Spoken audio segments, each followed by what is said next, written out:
នៅក្នុងភូមិដ៏តូចមួយខណៈដែលយុវជនដទៃទៀតនាំគ្នាដើរលេងសប្បាយហ៊ឺហាបបួលគ្នាផឹកស៊ីជារៀងរាល់ល្ងាចនិងបង្អួតគ្នាទៅវិញទៅមកដោយខោអាវប្រេនថ្លៃៗសុភ័ណ្ឌបែរជាចំណាយពេលភាគច្រើននៅក្នុងបន្ទប់តូចមួយជាមួយនឹងសៀវភៅនិងកុំព្យូទ័រចាស់របស់គេមិនដែលចូលរួមជាមួយនឹងការជួបជុំអ៊ូអរមិនដែលទិញខោអាវថ្មីៗតាមសម័យកាលហើយតែងតែជិះកង់ទៅរៀនយ៉ាងសាមញ្ញបំផុតអ្នកជិតខាងដែលចូលចិត្តដឹងរឿងគេតែងតែនិយាយខ្សឹបខ្សៀវរាល់ពេលសុភ័ណ្ឌដើរកាន់មើលចុះរៀនដល់ទីក្រុងភ្នំពេញតែជិះម៉ូតូកញ្ចាស់សម្បុរខ្មៅរីឯការស្លៀកពាក់វិញដូចអ្នកស្រែដដែលប្រហែលជារៀនមិនកើតជាការអីទេដឹងចាំមើលចុះទោះបីជារៀនខ្ពស់ដល់ណាក៏ដោយចុងក្រោយគង់តែមកធ្វើការស៊ីឈ្នួលគេដដែលនឹងមិនឃើញមានអ្វីអស្ចារ្យផងម្ដាយរបស់សុភ័ណ្ឌពេលខ្លះក៏លួចអន់ចិត្តពីសម្ដីទាំងអស់នេះផងដែរតែសុភ័ណ្ឌត្រឹមតែញញឹមរួចប្រាប់ម្ដាយថាម៉ែឲ្យគេនិយាយចុះទុកពេលឲ្យពេលវេលាជាអ្នកឆ្លើយជំនួសកូនវិញ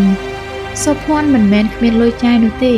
តែគេសន្សំលុយដើម្បីបង់ថ្លៃរៀនជំនាញដែលគេស្រឡាញ់វាគឺជាជំនាញ designer មិនតែប៉ុណ្ណោះគេបានសន្សំលុយទិញឯកសាររៀនសូត្របន្ថែមទៀតផងដែរ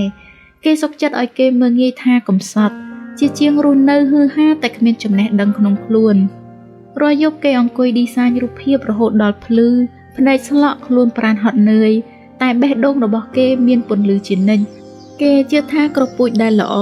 ត្រូវការពេលវេលាលូតលាស់នៅក្នុងដីយូរជាងស្មៅធម្មតា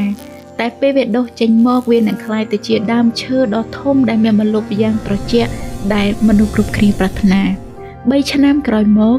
ឡានស៊េរីទំនើបមួយគ្រឿងបានបើកចូលមកក្នុងភូមិរួចឈប់នៅមុខផ្ទះរបស់សុភ័ណ្ឌចុះពីលើឡានជាមួយនឹងសម្លៀកបំពាក់យ៉ាងសមរម្យរួចអោបម្ដាយរបស់គេយ៉ាងណែន